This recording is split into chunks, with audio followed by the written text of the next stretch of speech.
Cezayir 2.382.000 kilometre karelik yüz ölçümüyle hem Akdeniz hem de Afrika'nın en büyük ülkesi. Bir zamanlar Osmanlı toprağı olan bu ülke Türkiye'nin yaklaşık olarak 3 katı büyüklüğünde. Fakat buna rağmen sadece 44 milyon nüfusa sahip.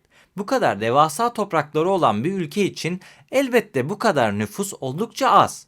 Fakat tahmin edebileceğiniz üzere Cezayir topraklarının büyük bir bölümü çöllere yayılmış durumda. Öte yandan ülkede su kaynakları da sınırlı. Bu yüzden nüfusun büyük bir kısmı dağ ılıman iklimin, verimli toprakların bulunduğu ve Avrupa'ya yakın olan kuzeyde yaşamayı tercih ediyor. Daha ilginci ise Cezayir bir zamanlar Avrupa Birliği üyesi konumundaydı.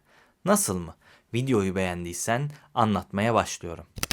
Osmanlı bu toprakları 1516 yılında Oruç Reis sayesinde ele geçirdi. Ancak anakaradan çok uzak olan bu toprakları savunmak da gerekiyordu.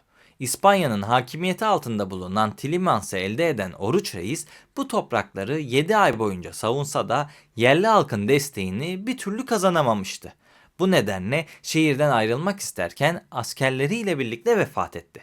Kardeşi Hızır Reis ise Osmanlı'nın desteğini almaya çalıştı ve 1519'da Yavuz Sultan Selim'den yardım istedi. Yavuz Sultan Selim, Hayrettin lakabıyla andığı Hızır'ı Cezayir'in hakimi olarak tanıdı ve ona askeri destek yolladı. Böylece Cezayir kısa bir süre sonra tamamen Osmanlı'nın kontrolüne geçti. Ancak Osmanlı İmparatorluğu'nun zayıflamasıyla birlikte bölgede özellikle 19. yüzyılın başlarından itibaren iç karışıklıklar arttı. Osmanlı'nın Akdeniz'deki toprakları artık Avrupa güçleri için açık bir hedef haline gelmişti. Bunların başındaysa Fransızlar vardı. 1830 yılında Fransız işgali başladı. Ancak buna rağmen Fransızlar ve Osmanlı İmparatorluğu arasında doğrudan bir Cezayir Savaşı gerçekleşmedi. Zira bu dönemlerde Osmanlı İmparatorluğu zaten çeşitli cephelerde savaşlar ve iç sorunlarla boğuşmak zorundaydı.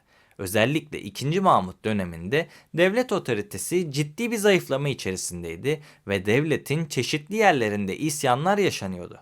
Bu nedenle Fransızlar Cezayir'i işgal etse de bölgeye askeri destek verilmedi ve bölge hızla Fransız kontrolüne geçti.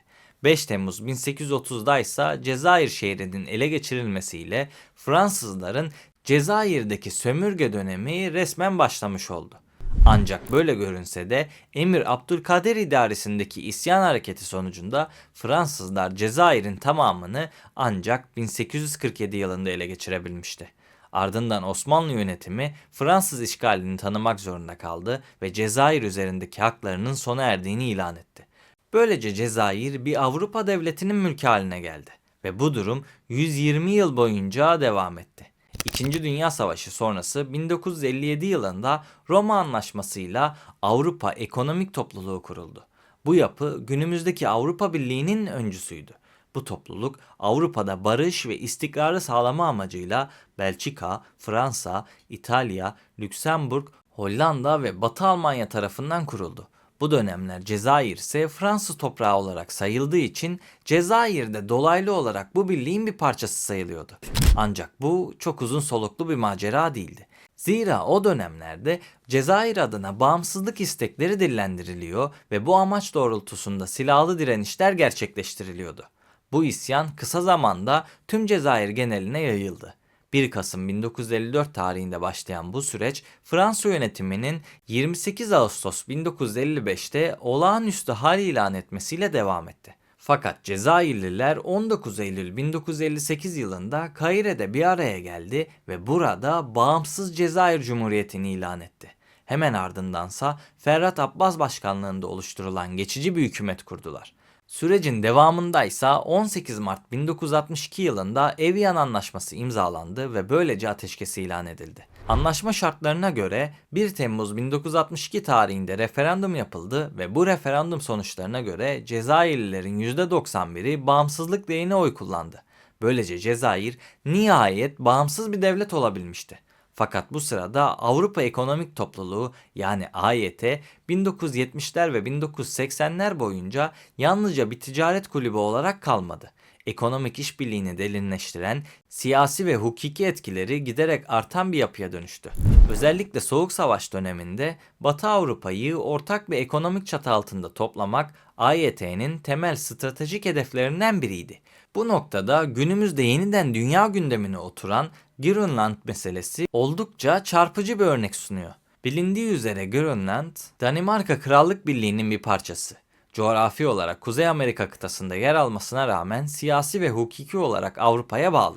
İşte tam da bu nedenle ülkenin Avrupa entegrasyon sürecindeki yeri klasik Avrupa kıtası tanımını aşan bir örnek teşkil ediyordu.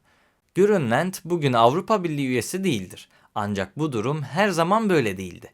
1973 yılında Danimarka'nın AYT'ye katılmasıyla birlikte bölgede otomatik olarak Avrupa Ekonomik Topluluğu üyesi haline gelmişti. Yani bu uygulama bize gösteriyor ki bir ülke ya da bölge Avrupa topraklarında olmasa bile eğer Avrupa ülkesi kontrolündeyse Avrupa Birliği'ne dahil olabilir. Lafın özü Grönland'in bu katılımı bize bir emsal veriyor. Haliyle bu durum Cezayir'in de bir dönemler o zamanki adıyla AYT, bugünkü adıyla AB üyesi olduğunu kanıtlıyor. Fakat arada küçük bir fark var. Çünkü Grönland bugün hala Danimarka'ya bağlı bir toprak. Ayrıca 1 Şubat 1985 tarihinde kendi isteğiyle topluluktan ayrılma kararı vermiş bir yer. Hemen bu konuyu da kısaca özetlemek istiyorum. 1979 yılında Grönland'da geniş özerklik tanınmasının ardından ada yönetimi AYT üyeliğini yeniden sorgulamaya başladı. Bunun temel nedeni özellikle balıkçılık politikalarıydı. AYT'nin ortak balıkçılık rejimi Grönland ekonomisinin bel kemiğini oluşturan deniz kaynakları üzerinde ciddi kısıtlamalar getiriyordu. Bu da yerel halkta ciddi bir rahatsızlık yarattı. 1982 yılında yapılan referandumda çok az bir farklı olsa da AYT'den ayrılma yönünde oy kullandı. Ve nihayet 1 Şubat 1985 tarihinde kendi isteğiyle Avrupa Ekonomik Topluluğundan ayrıldılar. Böylece Grönland Avrupa'nın bütünleşmiş tarihindeki ilk ayrılan bölgesi haline geldi. Fakat bu ayrılışla birlikte Avrupa bambaşka bir kimliğe büründü. Özellikle 1992 yılında yapılan anlaşma sayesinde ortaklık anlaşmaları deyim yerindeyse doruğa ulaştı. Bu anlaşmayla AYT resmi olarak Avrupa Birliği adını aldı. Yeni adıyla birlikte ekonomik birlik yolunda önemli adımlar atıldı. Böylece Euro'nun oluşturulması için planlar yapıldı. Yani Grönland aslında kendi isteğiyle Avrupa Birliği'nden ayrıldı diyebilirim.